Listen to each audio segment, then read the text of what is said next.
Welcome back मित्रांनो, मी विकी तुमचं स्वागत करतो आजच्या ब्लॉगमध्ये. मित्रांनो, आज मांडवाचा कार्यक्रम आहे. चला, गाडी आत्ताच सटाण्यावरनं निघाली, जवळपास 6:15 वाजलेले.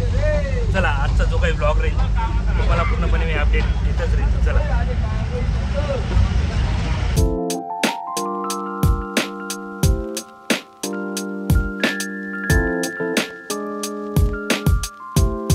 चला मित्रांनो, डिझेल पंपावरती आले, डिझेल टाकून देतो. चला, डिझेल टाकायला आपल्याला मांडवला जायचं.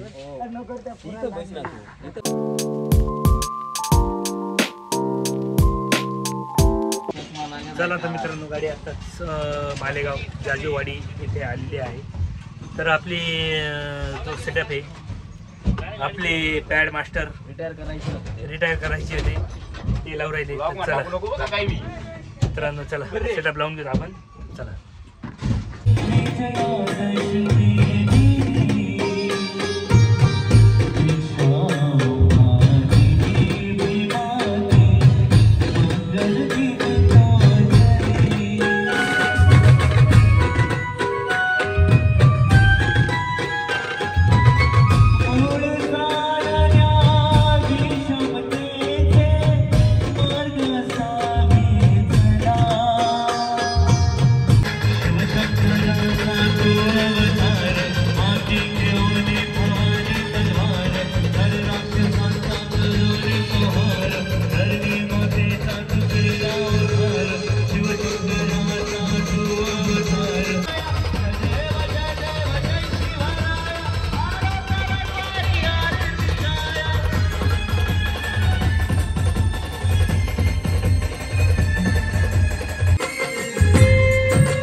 चला मित्रांनो, आत्ताच मांडव पडलेला आहे.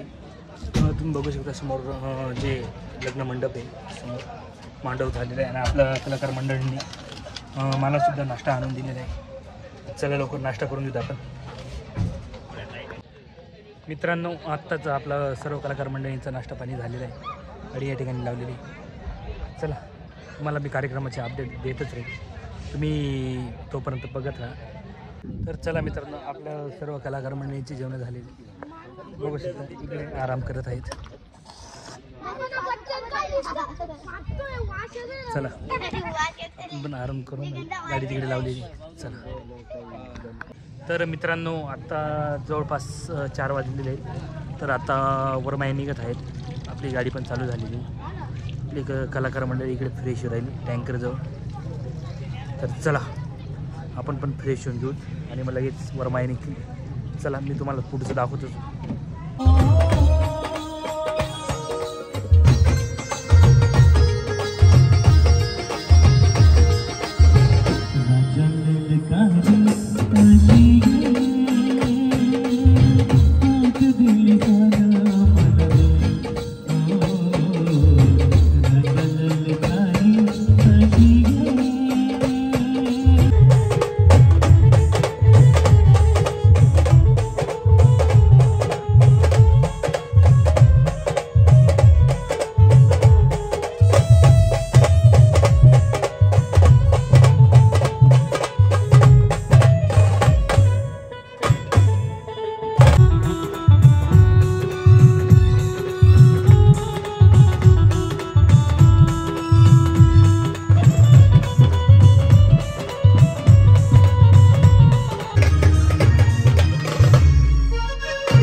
तर मित्रांनो, आत्ताच वरमाया झालेल्या आहेत. जवळपास 6:30 वाजलेले आहेत. तर चला बग्गी पण आहे. आता आपला जो लायटिंगचा सेटअप आहे तो लावून घेतो. तर लवकर आपल्या जे कलाकार आहेत लायटिंग लावणार आहेत त्यांना मी लायटिंग लावायला सांगतो. तर तुम्ही पण बघा. चला मित्रांनो, तर चला हळदीचा कार्यक्रम जो आहे तो चालू झालेला आहे. मध्ये आपली गाडी पण चालू केलेली आहे, बघू शकता इथे. तर चला लवकर आता हळद लगेच चालू होणार आहे. तर बघत राहा तुम्ही तोपर्यंत.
जवळपास 11:30 वाजलेले. तर जो नाचणीचा कार्यक्रम तो आत्ताच संपलेला आहे. तर चला लवकर आपलं सेटअप आहे. आपले दोन्ही कलाकार मंडळी आवरत आहेत, बघू शकता. घोडेस्वार आणि इकडे आमचे ते रिटायरमेंट मास्टर. तर चला लवकर सेटअप आवरून घेऊ. ते काही कलाकार मंडळी लायटिंगचा पण सेटअप आवरत आहे. तर चला मी आजचा ब्लॉग संपवतो इथे, कारण की टाईम पण मस्त झालेला आहे. तर तुम्हाला आजचा ब्लॉग कसा वाटला प्लीज कमेंट करा. व्हिडिओला जास्तीत जास्त लाईक आणि शेअर करा. तर भेटू नवीन ब्लॉगमध्ये. तोपर्यंत धन्यवाद.